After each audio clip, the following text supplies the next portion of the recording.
আচ্ছা আপু, আপনার এই গরু দুটি অনেক আদরের নাকি? জি, আমার বাচ্চা দুটো, আমার একটা মেয়ে একটা ছেলে। আচ্ছা, খুব আদর করে। হ্যাঁ, আমি বিক্রি করা পারলে আমার ছেলে মেয়েরা ঈদটা ভালো ভালো খাওয়াইতে পারবো আমি আর কি। আচ্ছা।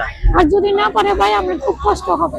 গাবতলী পশুর হাট দেশের সবচেয়ে বড় গবাদি পশুর হাট, যে হাটটি সারা বছর হাজারো মানুষের পদচারণায় মুখরিত হয়ে থাকে।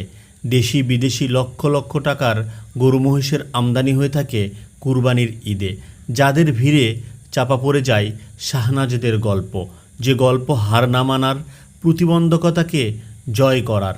শাহনাজ আপুর বাড়ি সাদাপুর, পুরানবাড়ি, সাভারে। দুই সন্তানের জননী শাহনাজকে সামলাতে হয় সংসারের সব দায়িত্ব। স্থানীয় একটি সামাজিক উন্নয়ন সংস্থার সাহায্যে পালন করেন দুটি গরু, যা নিয়ে তিনি উপস্থিত গাবতলী পশুর হাটে। টাকার অভাবে শাহনাজাপুর গরু দুটি জায়গা পায়নি এই হাটের মূল অংশে, যার কারণে শাহনাজাপু গরু দুটো নিয়ে এই ফুটপাতেই দাঁড়িয়ে রয়েছেন এবং সেখানেই গরু দুটো বিক্রি করার চেষ্টা করছেন। আপনারা দেখছেন একটি লাল রঙের এবং একটি সাদা রঙের গরু। প্রিয় দর্শক, এখন আমরা কথা বলবো শাহনাজাপুর সাথে এবং শাহনাজাপুর থেকেই তার বাকি গল্পটুকু আমরা জানবো। প্রিয় দর্শক, আশা করছি আপনারা আমার সাথেই থাকবেন। আসসালামু আলাইকুম। আসসালামু আলাইকুম। সালাম আপু, আপনি কেমন আছেন? আমি ভালো আছি। আমি ভালো আছি। হ্যাঁ, আপনার নাম কি? শাহনাজ। আপনি কোথায় থেকে এসেছেন? সাদাপুর পুরানবাড়ি থেকে। আচ্ছা আচ্ছা, আপনার এখানে যে দুইটা গরু, এগুলো আপনি কি বাড়িতে পালন করেছেন? হ্যাঁ, আমি বাড়িতে পালন করেছি। আচ্ছা, এটা কতদিন হলো আপনার এখানে বাড়িতে ছিল? এটা মনে করেন আমি কিনছি তাও 1 বছর হয়েছে। আচ্ছা, গরুগুলোকে খাওয়ানো বা যে পরিচর্যা, এটা কে করে? আমি করি, আমার হাজবেন্ড করে, আমার মাই করে, সবাই সাহায্য করে আমাকে।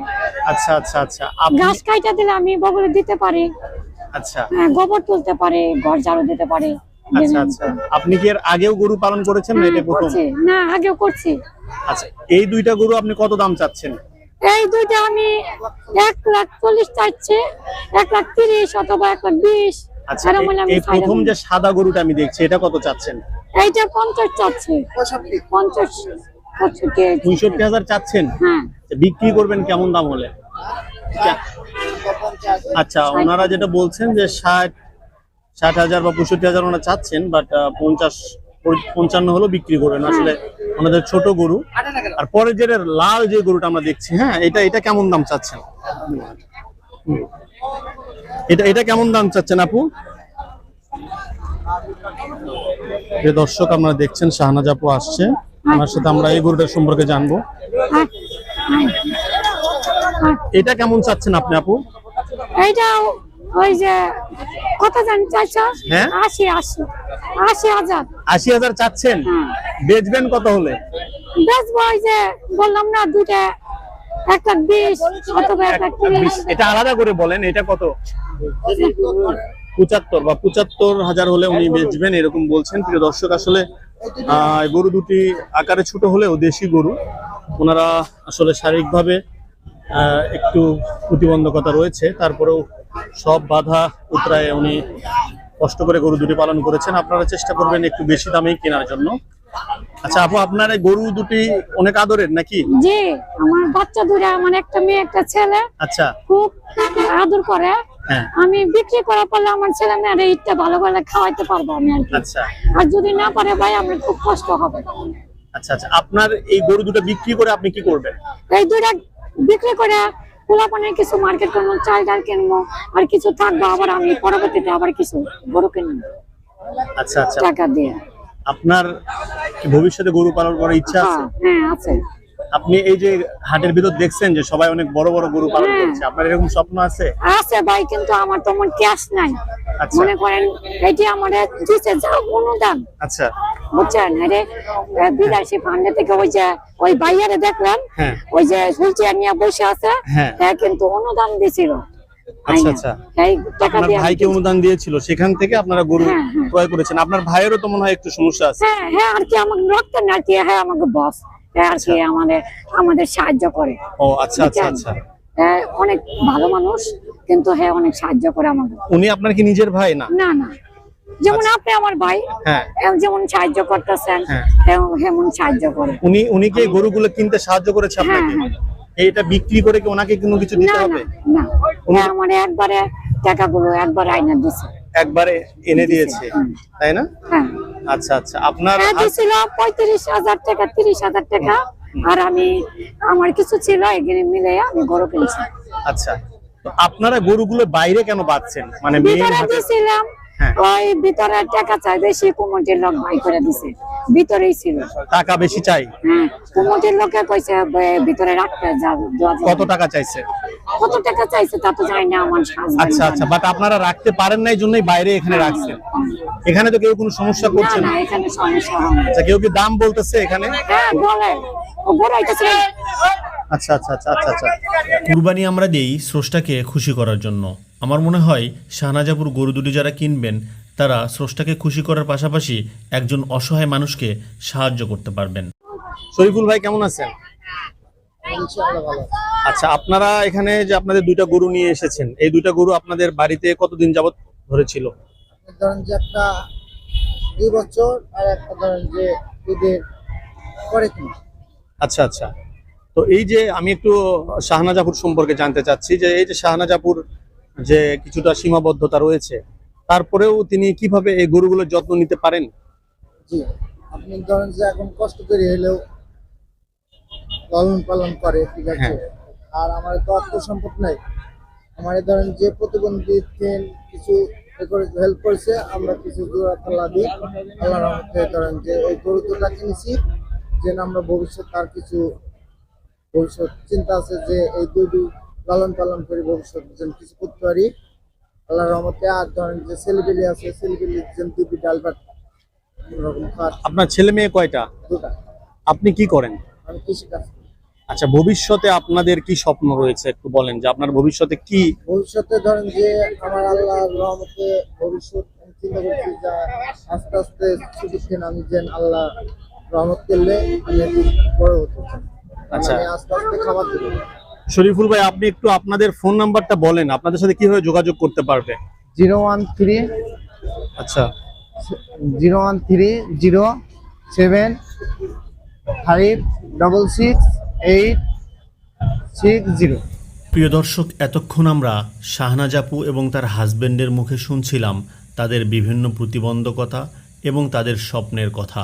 তাদের স্বপ্ন তখনই সত্যি হবে যখন তাদের পাশে কেউ এসে দাঁড়াবে, কারণ তাদের মতো পিছিয়ে পড়া মানুষগুলির পাশে কেউ এসে দাঁড়াতে হয়। এবং তাদের পাশে দাঁড়িয়েছিলেন একজন মহান মানুষ যার নাম ইমরান হোসেন, যিনি দীর্ঘদিন যাবৎ সৌদিতে ছিলেন এবং সেখানেই রোড ট্রাফিক অ্যাক্সিডেন্টে তার চলার ক্ষমতাও তিনি হারিয়ে ফেলেন। এবং তিনি সংকল্প করেন এই মানুষগুলোর জন্য তিনি কিছু করবেন, এবং সেই থেকেই তিনি চেষ্টা করছেন এই প্রতিবন্ধী মানুষগুলোর জন্য কিছু একটু করার। আমরা এখন সেই ভাইটির সাথে কথা বলবো। আসসালামু আলাইকুম, আমার নাম হচ্ছে ইমরান হোসেন। আমি একজন মেরুদণ্ডে আঘাতপ্রাপ্ত প্রতিবন্ধী ব্যক্তি, হুইলচেয়ারে চলাচল করি। আমি সৌদি আরবে কাজ করতে গিয়ে একটা দুর্ঘটনায় আমার মেরুদণ্ডটা আঘাত হয়। এরপরে আর আমি হাঁটতে পারিনি কখনো। কত সালে? 2007 সালে হচ্ছে, সরি 2013 সালে এই দুর্ঘটনাটা ঘটে। তো আমি যখন প্রতিবন্ধী হলাম তখন দেখলাম যে আমাদের মতো প্রতিবন্ধী ব্যক্তিগুলো বিভিন্ন কারণে বাংলাদেশের প্রেক্ষাপটে সুবিধা বঞ্চিত, এক কথাই বললে চলে। আর সরকার যে 850 টাকা ভাতা দেয় সেটা দিয়ে হয় না। তো এক্ষেত্রে পরিবার এবং সমাজ থেকেও তারা বঞ্চিত। সেই ক্ষেত্রে আমি একটা উদ্যোগ নিলাম যে প্রতিবন্ধী ব্যক্তিদের জন্য একটা সংগঠন করব। তো সেই উদ্যোগে আমি এবং আমার পাশে আমার সভাপতি তাসলিমা বেগম, আমরা দুইজনের উদ্যোগে একটা সংগঠন তৈরি করি। সংগঠনের নাম হচ্ছে গ্রামীণ সামাজিক ও অর্থনৈতিক উন্নয়ন কর্মসূচি, আমরা শর্টকাটে ভ্যাসপা বলি আর কি। আচ্ছা, এটা কোথায়? এটা হচ্ছে আমাদের সাভার চাপাই, সাভারের চাপাইন এলাকায় এই সংগঠনের অফিসটা। এই সংগঠনের পক্ষ থেকে শায়ক আহমদুল্লাহর সহযোগিতায় আসনা ফাউন্ডেশনের মাধ্যমে আমরা শাহানাজকে, যে একজন শারীরিক প্রতিবন্ধী, তাকে আমরা একটা গরু উপহার দিয়েছিলাম। আলহামদুলিল্লাহ গত নভেম্বর মাসে এই গরুটা উপহার দিয়েছিলাম। এই গরুটা পেয়ে সে খুব খুশি হয়েছে এবং এই গরুটা লালন পালন করে বড় করছে এবং এখন সে গাবতলী হাটে আসছে এই গরুটা বিক্রি করার জন্য। আমার বিশ্বাস যে শাহানাজ এই গরুটা বিক্রি করবে, সে তার কাঙ্ক্ষিত মূল্যটাও পাবে এবং সে এই গরুটা বিক্রি করার পরে যে অর্থটা পাবে সেই অর্থটাতে ইনশাআল্লাহ আগামী ঈদের জন্য আবার সে গরু কিনবে, বা একটা বা দুইটা গরু কিনবে এবং সে একটা ভালো পর্যায়ে স্বাবলম্বী হবে। এবং এটা জানি বাংলাদেশের প্রতিবন্ধী মানুষের জন্য জানি একটা উদাহরণ হয়। আমরা কখনো বোঝা না, আমরা সমাজেরও বোঝা না, দেশেরও বোঝা না। আমরা একটু সহযোগিতা পেলে আমরা সমাজটাকে পরিবর্তন করতে পারবো এবং দেশের অর্থনৈতিক খাতে আমাদের নিজস্ব অবদান রাখতে পারবো। এই ক্ষেত্রে আমি বিশেষভাবে ধন্যবাদ জানাই শায়খ আহমদুল্লাহ হুজুরকে, নাকি আসনা ফাউন্ডেশনের মতন একটা প্রতিষ্ঠান করতে, এবং তার মাধ্যমে আজকে আমাদের এই প্রতিবন্ধী মানুষগুলো, সাভারের বসবাসকারী কিছু প্রতিবন্ধী মানুষগুলো উপকৃত হয়েছে। এবং আমার বিশ্বাস এই আগামীতে আমাদের আমি ইমরান হোসেন এবং আমাদের সভাপতি তাসলিমা বেগম, আমাদের সংগঠনের পক্ষ থেকে, যার নাম গ্রামীণ সামাজিক অর্থনৈতিক উন্নয়ন কর্মসূচি ভেস্পা, এই সংগঠনের পক্ষ থেকে যাতে এই প্রতিবন্ধী মানুষের জন্য সর্বদা কাজ করতে পারি এবং নিজেদেরকে প্রতিবন্ধী হয়েও জানি নিয়োজিত রাখতে পারি, এর জন্য সকলের দোয়া একান্ত কামনা করি এবং সকলের সহযোগিতায় হাতটি আমাদের মাঝে বিলিয়ে দিবেন, যাতে আমরা আরো বেশি বেশি করে সাহস নিয়ে যেন আগাইতে পারি। আসসালামু আলাইকুম। আপনি আপনাদের সংগঠন থেকে এখন পর্যন্ত শাহনাজ আপুর মতো কতজনকে আপনারা help করতে আমরা আমাদের সংগঠন থেকে এখন পর্যন্ত সাভার ইউনিয়ন এবং বনগাঁ ইউনিয়নে প্রায় 400 মানুষকে স্বাবলম্বী করছি। মানে আমাদের স্বদেশ এগ্রো যে আমার চ্যানেল, পাশাপাশি আমাদের পুরো বাংলাদেশের মানুষের পক্ষ থেকে আপনাকে আমি সেলুট জানাচ্ছি। আপনারাই রিয়েল হিরো আমি মনে করি। ঠিক আছে ভাই, ভালো থাকবেন, ধন্যবাদ। আপনার জন্য অনেক শুভকামনা ভাই। আসসালামু আলাইকুম। প্রিয় দর্শক, আপনারা কেউ যদি শাহনাজাপুর পাশে দাঁড়াতে চান তাহলে তাদের কন্ট্যাক্ট নাম্বারে যোগাযোগ করতে পারেন এবং আমাদের এই ভিডিওটি বেশি বেশি শেয়ার করে দিন, যাতে করে কেউ না কেউ শাহনাজাপুর পাশে দাঁড়ানোর সুযোগ পায়। আজকের মতো এখানেই শেষ করছি। সবাইকে স্বদেশ এগ্রোর পক্ষ থেকে শুভেচ্ছা জানাচ্ছি। সবাই ভালো থাকবেন, সুস্থ থাকবেন।